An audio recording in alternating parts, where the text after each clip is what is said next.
to make you disbelieve in me or make partners alongside me, do not obey them in that matter, but still maintain your good treatment or good dealings with them during your lifetime. There's no injustice in Islam. So again, ya abati, because we're fearing for our parents. Here now, he's getting desperate, Ibrahim AS. His father is falling in the fire. He doesn't want to see his father in the fire. And this, my dear brothers and sisters, for those of you here with us who have recently accepted Islam or accepted Islam in the past, and your parents are not, or they died disbelievers, you can relate to yourself with Ibrahim AS. In the same scenario, I know of many of them who accept Islam and their heart is crying blood for their parents, sincerely. So Ibrahim AS now is like crying blood for his father. Oh my father, he's getting desperate. Do not. I fear that Allah will punish you, the most merciful, and you'll become the companion of the shaitan. Shaitan did the same thing. He was arrogant, father. I'm not calling you arrogant, but I'm telling you shaitan. I'm reminding you that shaitan was like that. Because his father knew the story of the shaitan.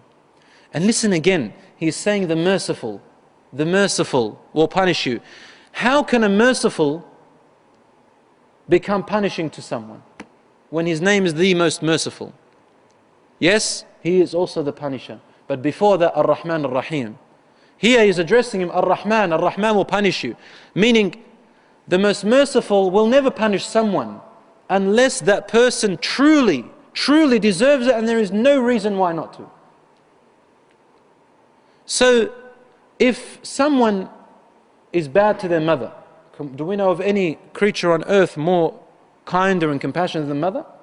She will sacrifice her body for you. Isn't that true?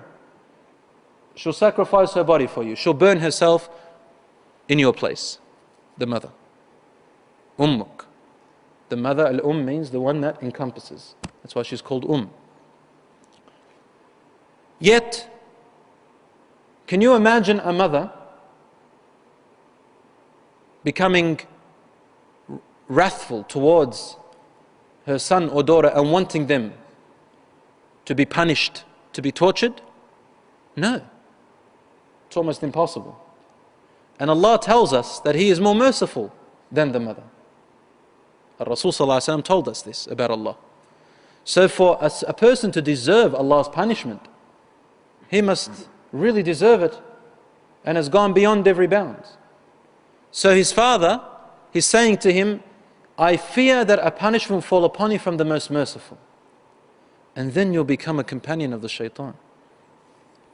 As Allah says in the Quran to Iblis, idhab, go and try to mislead them all. I will put you in hellfire, وَمَنْ تَبِعَكَ, and everyone who follows you, they'll be with you. Now his father has had enough.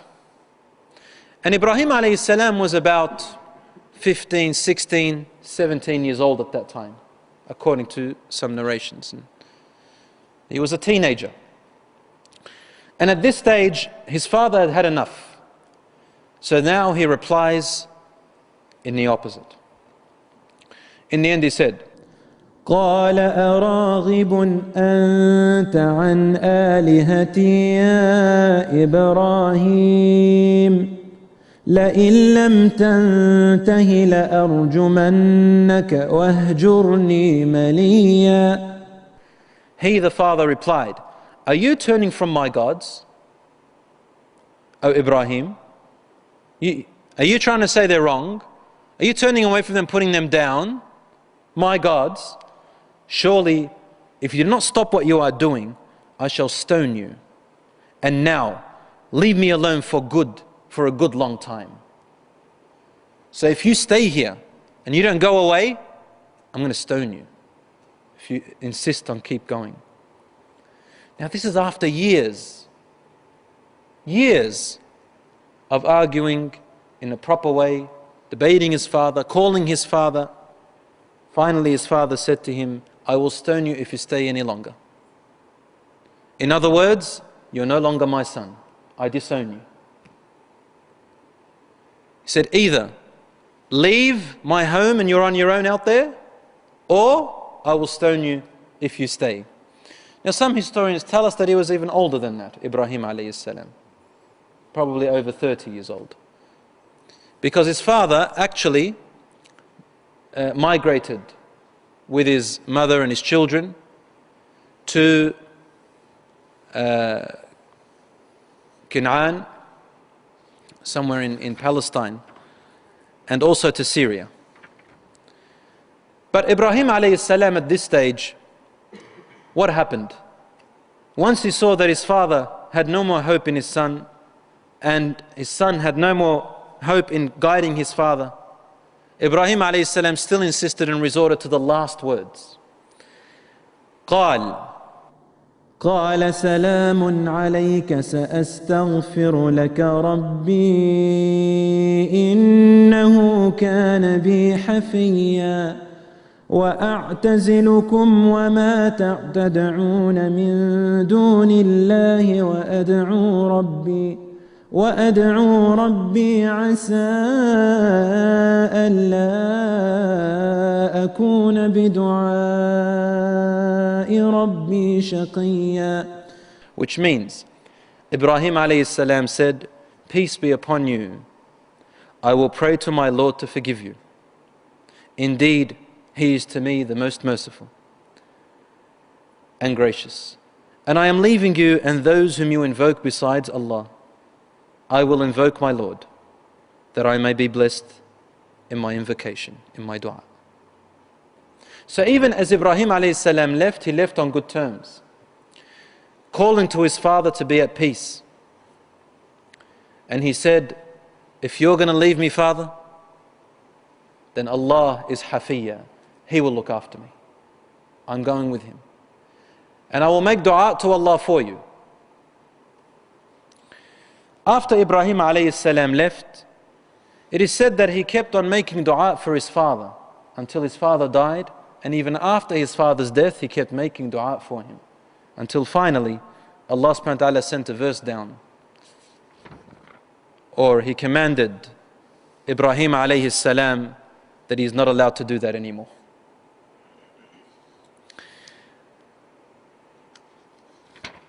Ibrahim AS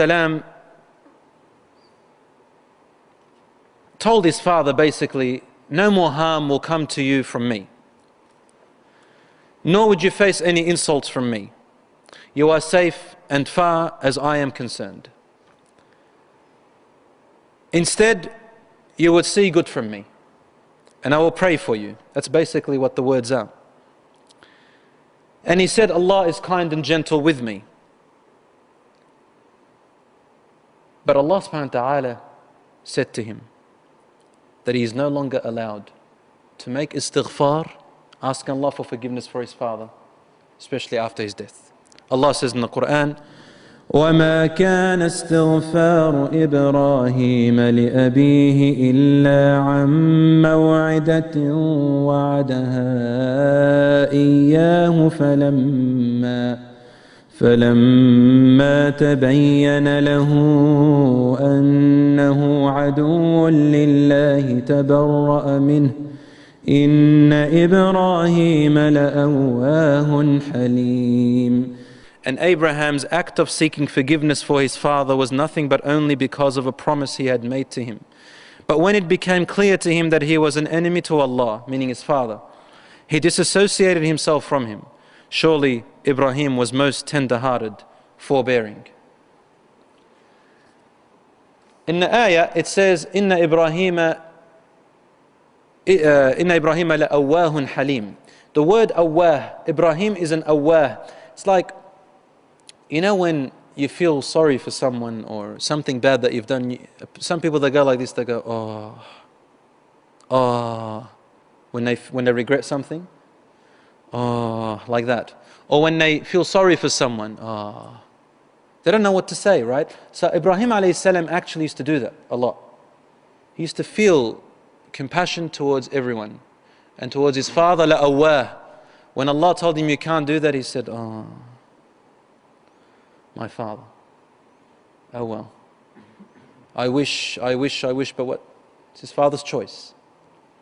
So till the end, our duty towards our parents to the end remains that way. No need for insults, no need for abuse, no need for backbiting, and no need for disrespect. In the hadith which is narrated by Abu Hurairah radiyallahu anhu in Al-Bukhari, he says, يلقى إبراهيم, the Prophet ﷺ said, يلقى إبراهيم أباه آزر يوم القيامة. Ibrahim AS will meet his father Azar on the day of judgment, and he will see his face miserable and full of dust. Ibrahim would say to him, did I not tell you that you should not disobey me, father? His father would